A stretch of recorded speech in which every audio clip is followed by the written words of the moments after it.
You're listening to Cash and Sass. I'm Lisa Marie, your go-to gal for all things money. As the Sassy Wealth Queen and the brains behind the Sassy Wealth Coach, I'm here to take you on a thrilling ride from the financial chaos to sassy and sexy money. Welcome back, my sassy friend, to another episode of Cash and Sass. I am Lisa Marie. I am Sassy Wealth Queen and the brains and the powerhouse behind Transcendent Wealth Company and this podcast. And today I'm so excited. I have Egle. I will not pronounce her last name. We are going to do this differently. She will tell you her last name after I'm done introducing her, and you'll understand why I did it differently.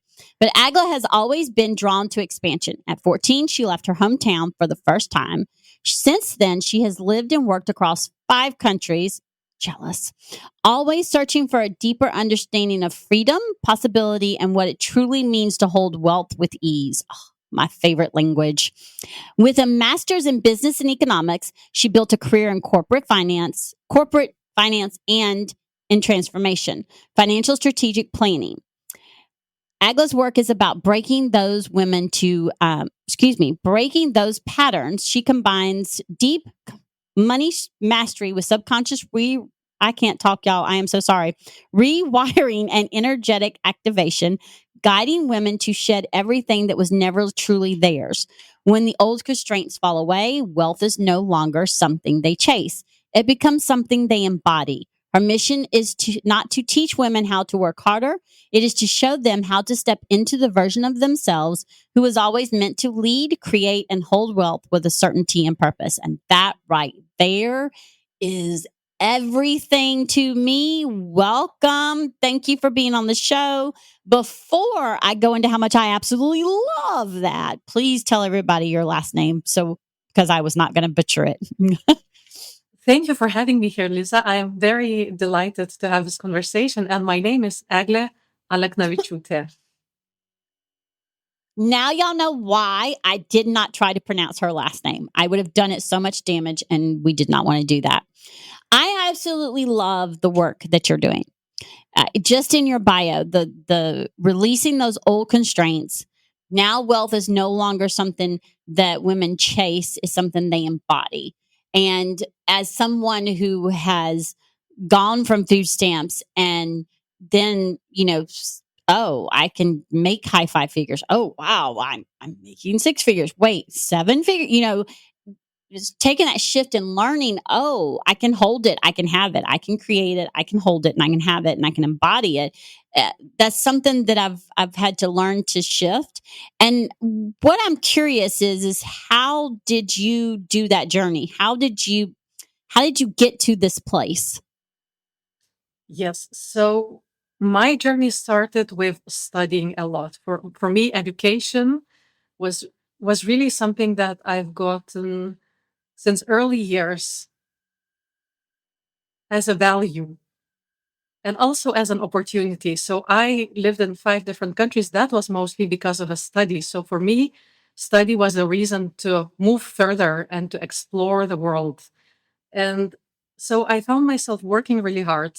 And of course, a lot of coping mechanisms there. So perfectionism and, of course, with curiosity, with determination, but also drivers that make you want to prove yourself. And because I studied economics and business, I ended up in quite a masculine world. Definitely in finance.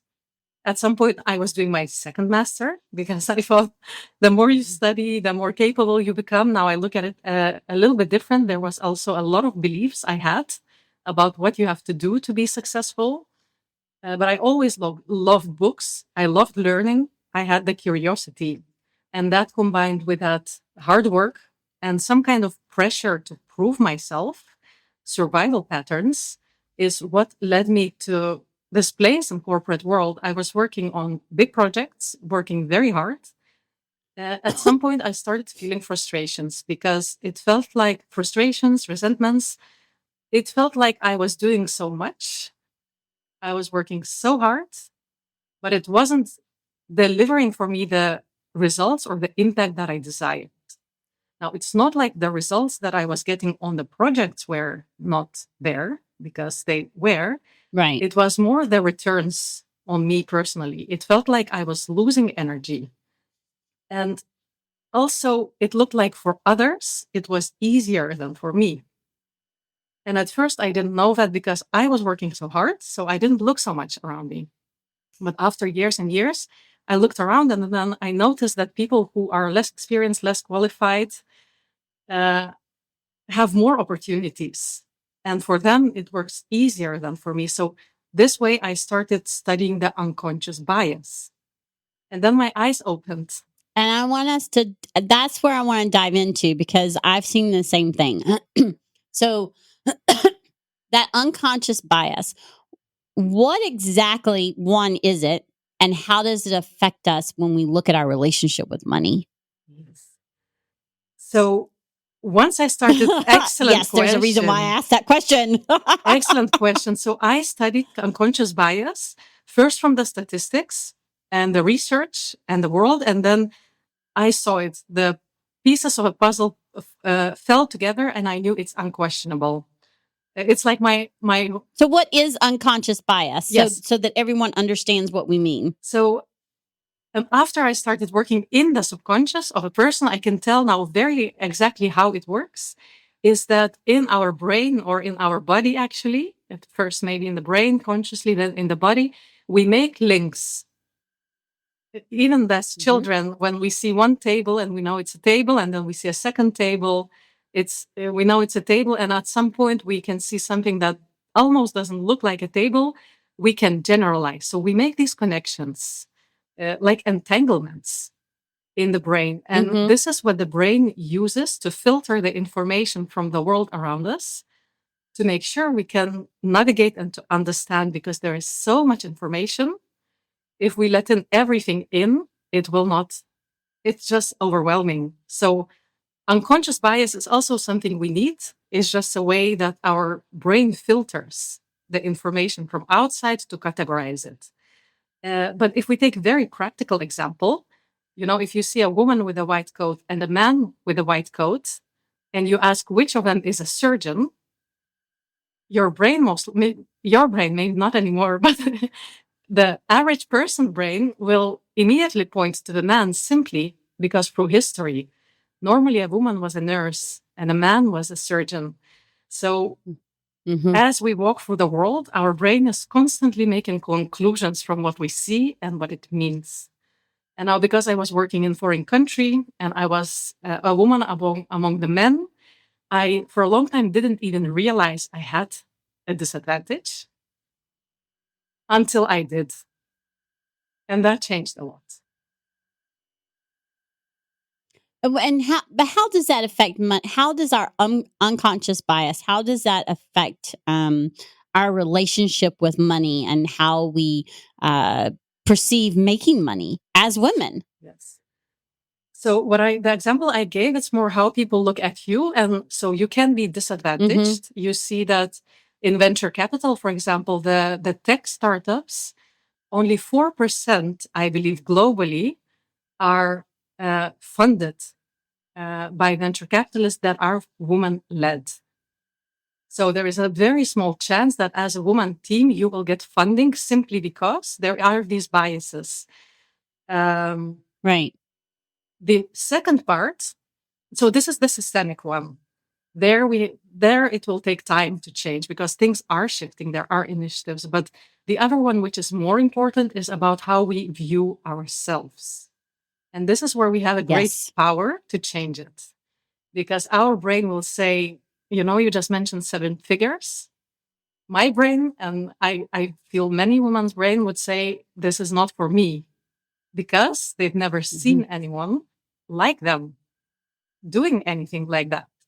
So, and this starts very early in school already, the way, which subjects are being chosen to study.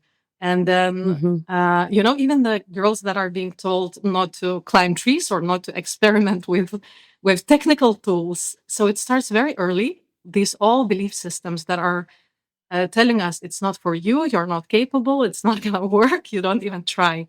But the truth is like that. It's like walking.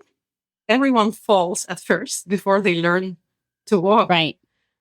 Another example that it's very practical. It's about driving the car. I don't know if you've experienced that, but earlier I used to hear a lot of jokes about if you're a woman, you're probably not driving that well. And this is such a self-fulfilling You one. know, Yeah. I don't know if I ever heard that, but it might be. I mean, So this is the other one, because if someone already told you, even before you started, that it's not right. going to work for you, first of all, the question is, will you try? And the second one is then, if you try and fail for a first time, you will probably, your brain will say, you see, I told you so. It wasn't worth even Right. trying. And Right. then you stop. Well, and that would go along with example would be when I first started my business. Like I was told you shouldn't be doing this. You should go and find another job. It's not going to work. I mean, these were people around me, like my family, who were telling me, um, and I went in and did it and wasn't sure it was going to work. And so when there was a couple of flops, you're right. The first thing the brain does is go, see, and you have to decide that you're going to um, get up and try again. I mean, it's kind of like when we're learning to walk and we're crawling and we fall. What does the kid do? The kid normally gets back up and tries again. And we as adults tend to go, huh, we were right. We couldn't do it. We don't say, oh, okay, I failed. That didn't work. Let's try something else and keep going. And so that's kind of what you're talking about, right? Because I mean, if we listen to enough of what's being said and told to us, we start to believe it. It's just like growing up and being told that money is only for the rich and rich are evil. And if you're not born into money or married into money, you'll never have money. These are all things that I heard around in my society and growing up. And there's shifts that I had to make in order for me not to believe them and to be able to see what was truly possible.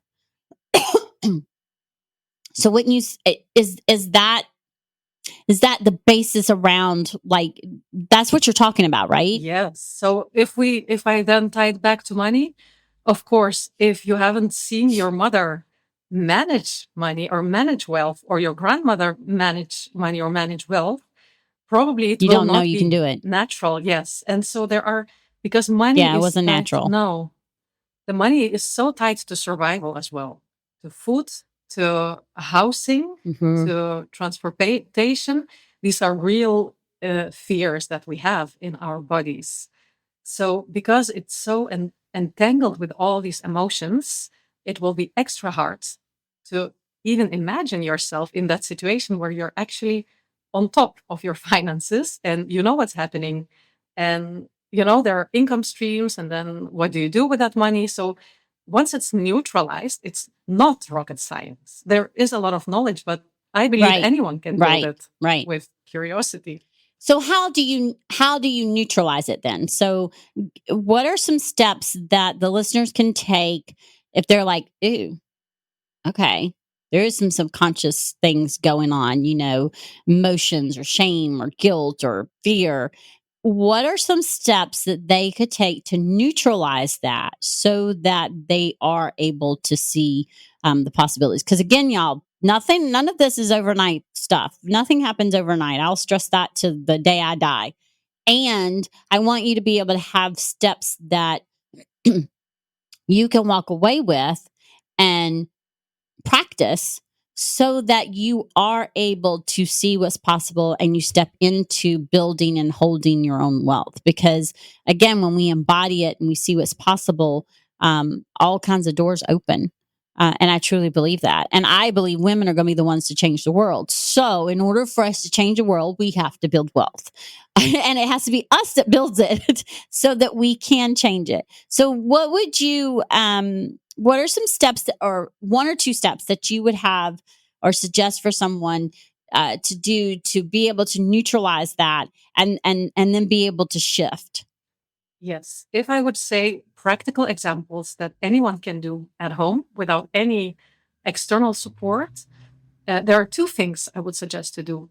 First of all is the vision of the future, and making a long list of all the desires or whatever visions one has, financial or non-financial, like having a business or specific impact.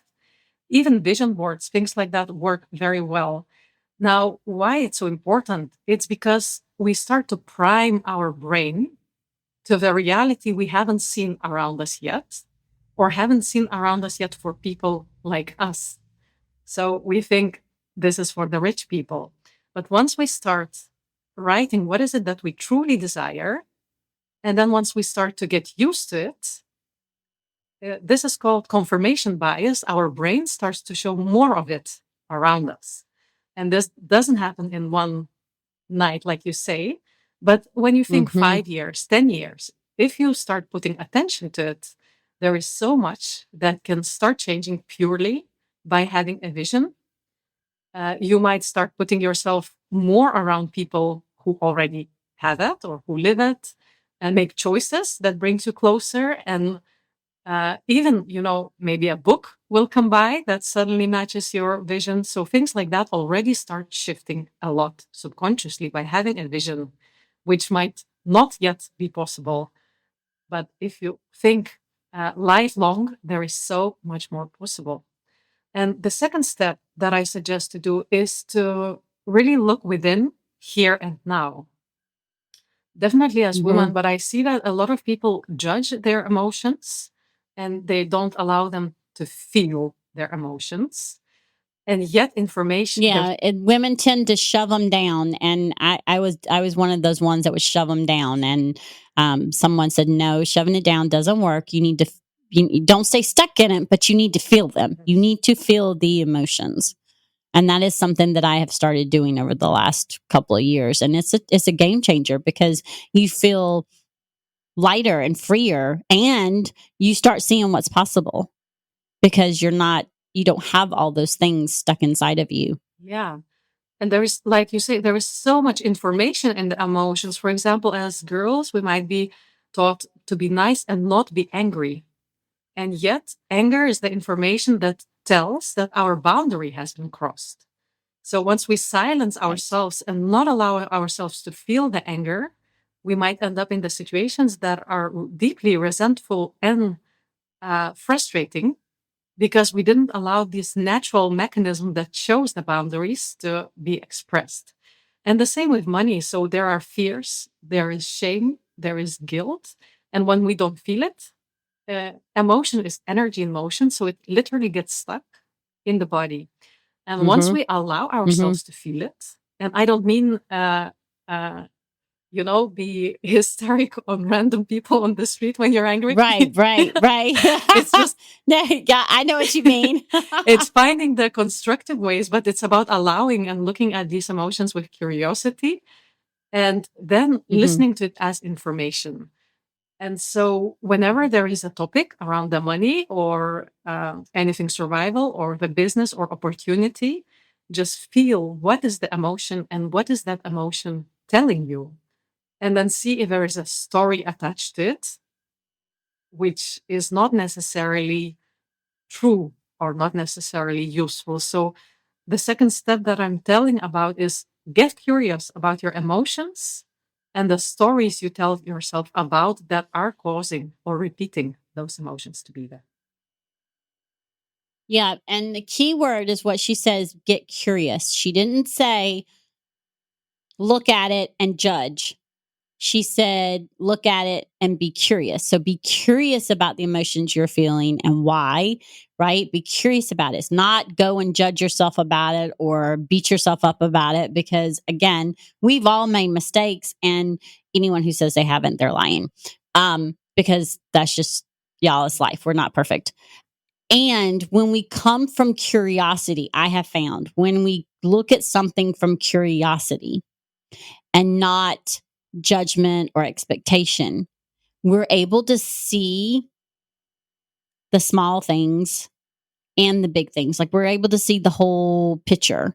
And then we're able to go, oh, from curiosity, if we change this belief, because I really don't like this belief, I don't want to be that. If we shift it, what door does that open? And again, it's coming. I love the fact that you said from curiosity, because that's just so important. So I'm going to ask, is in my mind, this is also around that energetic healing, right? Because we also have to sometimes heal some of those emotions, right? We can't just journal it around, right? We have to do some of the healing. Um, and a lot, especially for us heart-led entrepreneurs. I'm heart-centered. I'm a no BS fractional CFO, okay? And I'm very heart-centered. Like I know what my mission is in life. I do.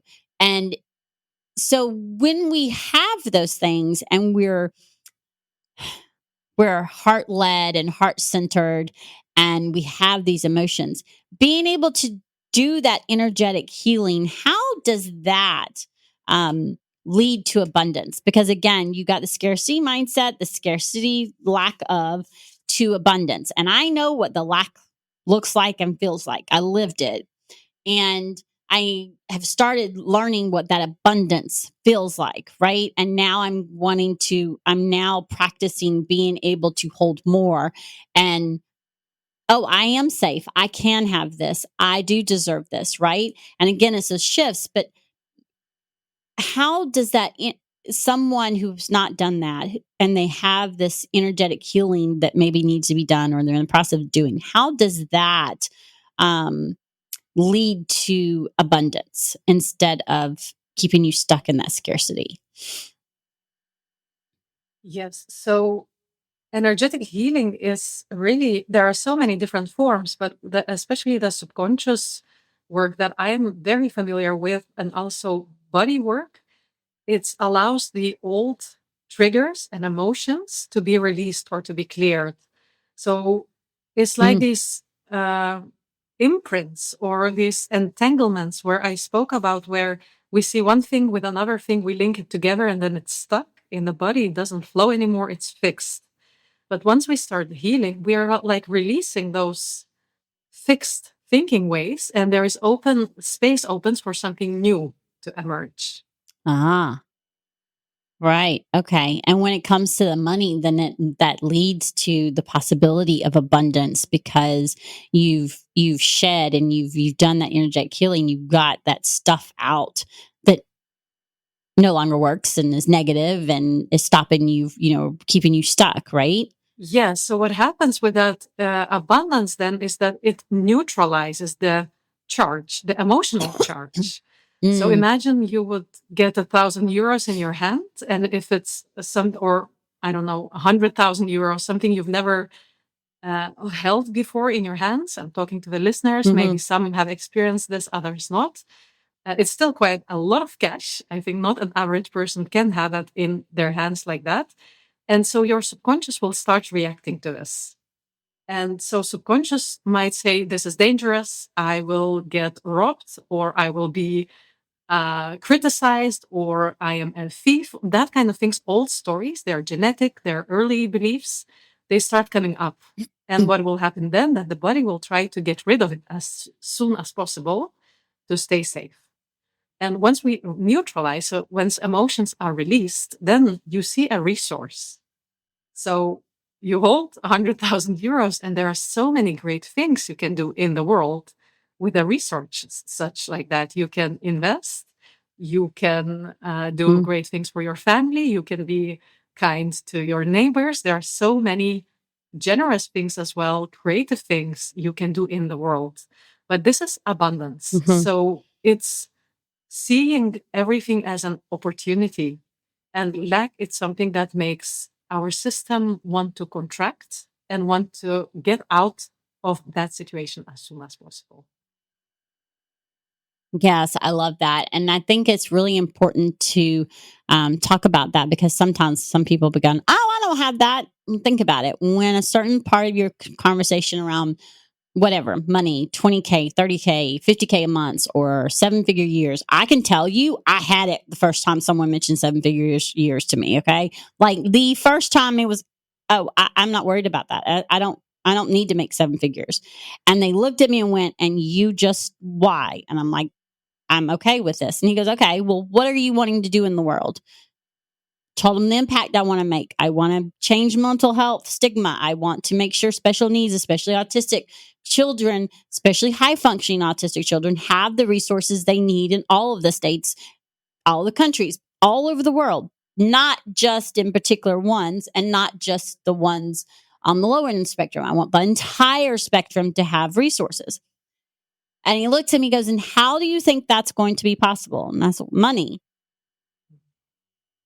And as soon as I said it, I went, well, shit. Because if I could do all of that at the level I'm making now, I already would have, right? So being able to recognize subconsciously I was contracting all kinds of shit inside when I started thinking about it or somebody said it, I was repelling it. It's not safe. So my brain was like, nope, we can't do these things to get there. That's not safe because you've never had it. You don't have anyone in your family who's had it. And if there was anyone in your family that made it, they were never around y'all because y'all weren't. Right? So being able to subconsciously, like you talk about, do those things and have a tool that can help you neutralize it so that you're able to get rid of those links and be able to see what's possible. It's just so it's just so damn important. I want you to realize that you don't have to stay stuck.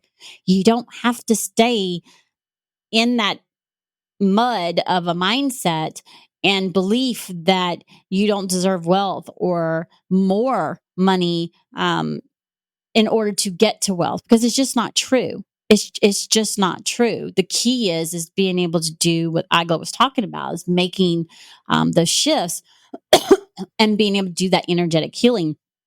And to me, energetic healing is just a way to help us get there a little bit faster. Because I didn't do the energetic healing with someone, okay? Because I didn't know there were people out there at that time. So I was doing it by myself, right? The battle back and forth bit, okay? You know what I'm talking about, right? And when you have someone who can actually walk you through some of that on that energetic healing and be able to help you neutralize those things, think about how much faster you're going to be able to hold the wealth. Now, when you get to that point, do you need to learn how to make sure you know how to manage it? Yes, I will be a broken record till the day I die. If you can't manage 5,000, you're not going to be able to manage 50. You got to have the mindset. You got to have the healing. And you got to have the management, period. Y'all know me. I'm going to be a broken record forever saying that, because in order to multiply, right, you've got to be able to manage it and keep some of it so that you can do all the things that you want to do. So I just think that's really, really important. You have an awesome free offer for the listeners. It's a 16 question. Can you tell me what that is? It's for you to get a personalized scan, but I want her to explain what it is, because like I already think I'm going to go and do it. It's a short test. Because I'm always willing to learn. So look, I'm a believer in there's always more work to do. As we up level, we're always going to want to keep doing the work to make sure there's no subconscious blocks. So it's not a one and done thing. Subconscious blocks will keep popping up. The key is to be able to recognize them, neutralize them, so that you can keep moving forward. Yes. Excellent description of how it works. So the 16 question test, it shows the areas of limitation. So we are talking now about the money, but money itself, it's never about the money. There are things that are behind the money. So it could be fears around visibility. It could be addiction to the hard work, because we were taught that if you work hard, then you're a good person, maybe. Struggle, the identity, who do we think we are? There are all these things that are behind the money that stops us from making and managing money with this ease and flow and abundance. So this test of 16 questions identifies the main areas and shows the score on which areas asks for attention, and also gives a few advice on where to focus on, what kind of stories to start shifting in order to move from that limitation mindset towards the abundance mindset. Mm-hmm. I love it. I hope every single listener goes to this. I am. And the simple reason why is because, again, if I would have answered it 2 years ago, the answers might have been in different areas, right?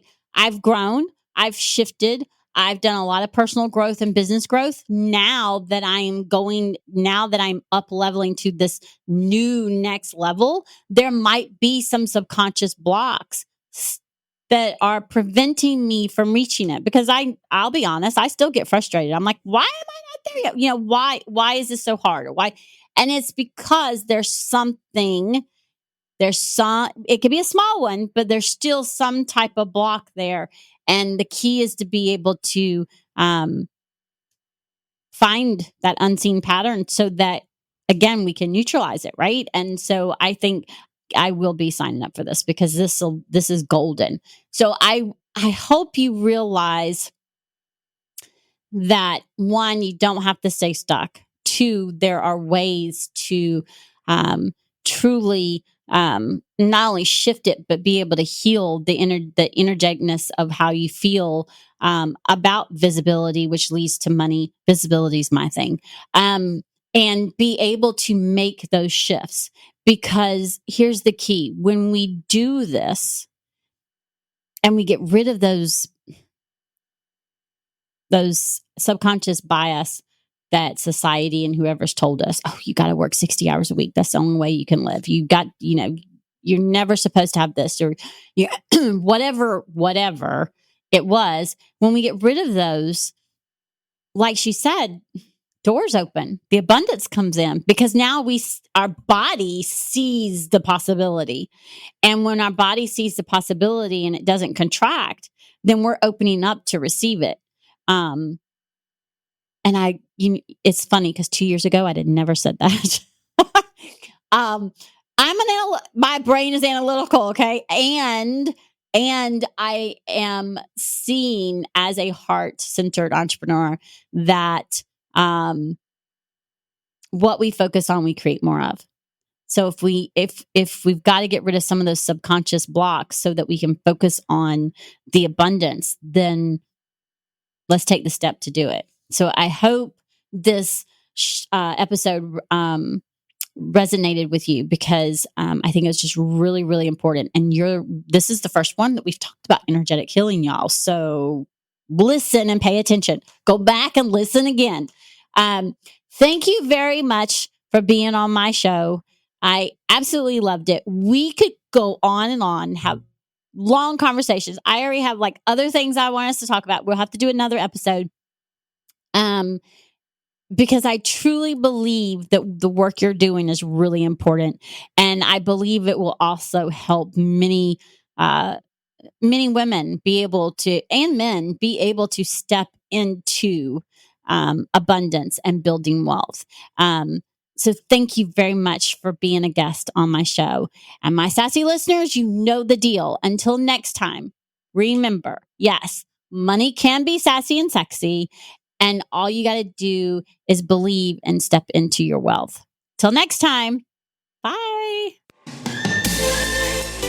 Thanks for joining us this week on Cash and Sass.